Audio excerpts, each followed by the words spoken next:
Alam niyo mga kababayan, itong si dating Pangulong Duterte, malamang dun na magwakas sa Netherlands yan.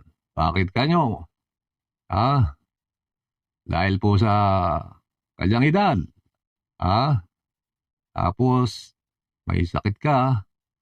Ang mas makaka-apekto po rito kay dating Pangulong Duterte, mga kababayan, kung bakit mapapaaga yung kanya, yung panghihina niya, mga kababayan, hanggang sa magwakas na siya, stress po. Siguradong may stress po yan. Hindi pwedeng di may stress yan.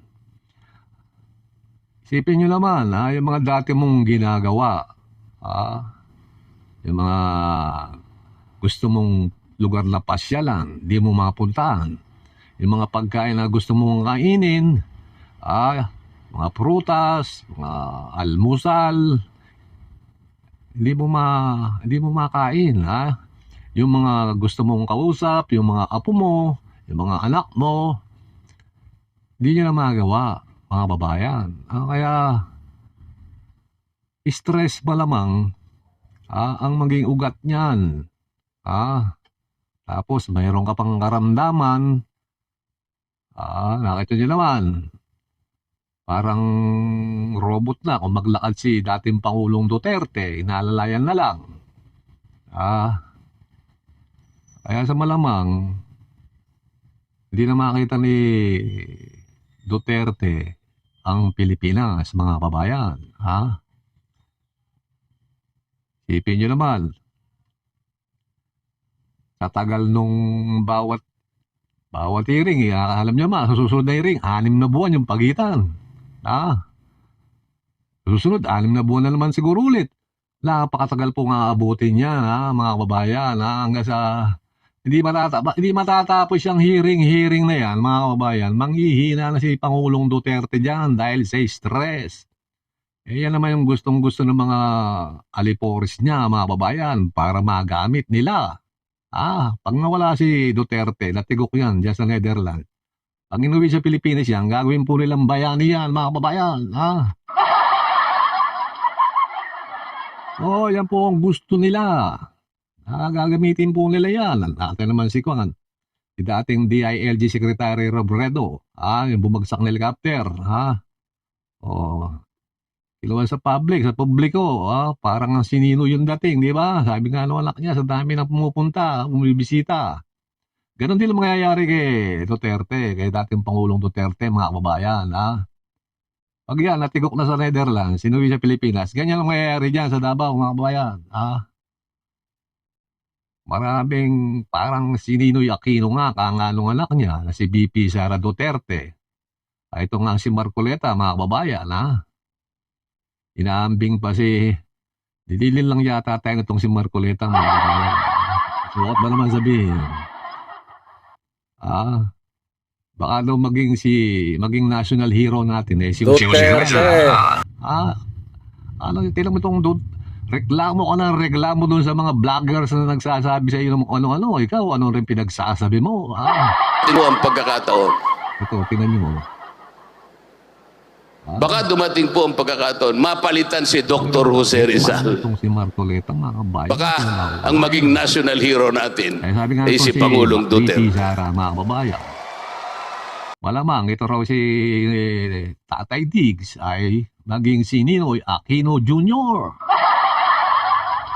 Anak ng weting, tumalag naman itong mga Aquino, mga kababayan. Iba raw yung sitwasyon ni Ninoy. Iba yung kay Duterte. Aquino Jr. Taka Marcos Jr. BP, Pakinggan natin ito, mga kababayan.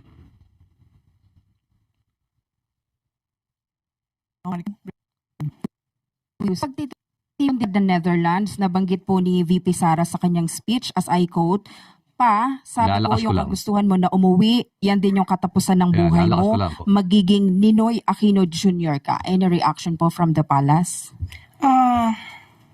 Inahahalintulad ba ni VP Sara ang kanyang ama Opo. kaya sa yumaong Ninoy Aquino? Opo. Parang hindi po natin nadinig noon na inahilintulad ni dating Pangulong Duterte ang sarili niya kay Ninoy, kung hindi kay Hitler.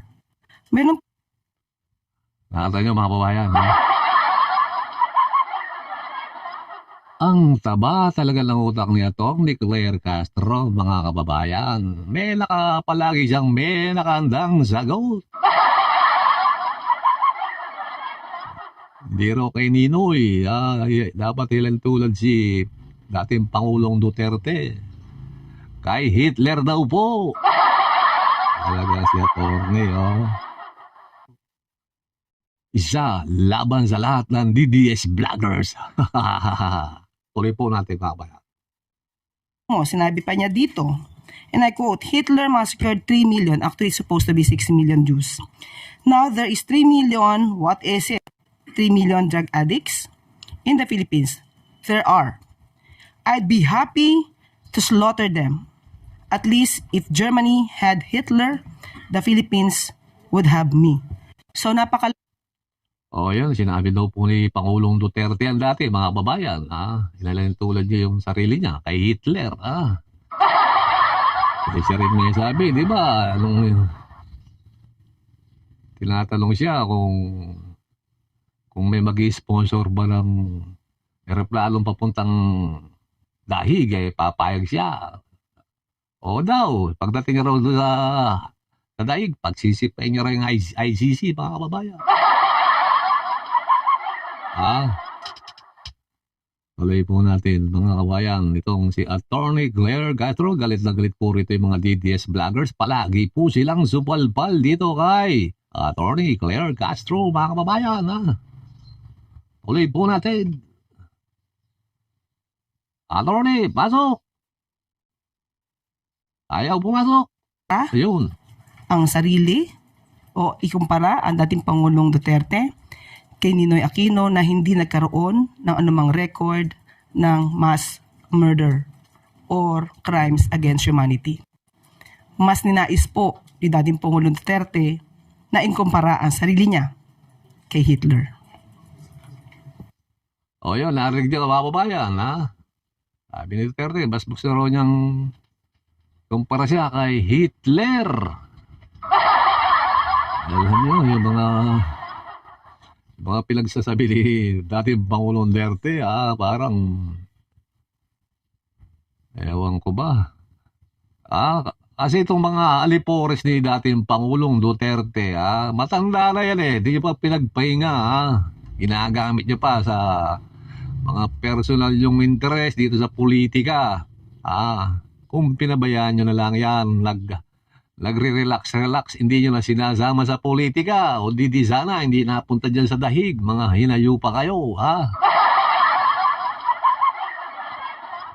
Hindi sana nagdudusa si dating Pangulong Duterte dyan, Hindi sana may stress. Magamit nyo lang sa politika hanggang kamatayan yan. Sigurado, gagamitin nyo sa politika, mga hinayo pa kayo, Ala nyo, malanalo kayo, Ala nyo, makakapwesto pa kayo ulit sa gobyerno,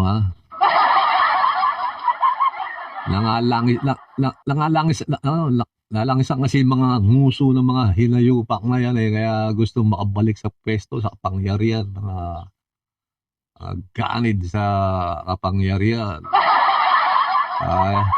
Akala niya yung mga nasa likod niyan, hindi namin alam, yun na nandiyan nasa likod, Yung mga nagpapatakbo dyan, yung mga nagpopondo dyan, Kilala namin kayo, mga dati na kayo nagsilbi sa gobyerno, sa mata, mayroon pang pinakamataas dyan, Okay, mga babayan, iwasan po natin maniwala dito sa mga pakalat na fake news nitong mga DDS vloggers. Napakarami po nilang fake news, mga kababayan. Hindi lahat po ng binabalita ng mga DDS vloggers ay totoo, mga kababayan. Mabuhay po kayo. Mabuhay po ang Pilipinas, mga kababayan.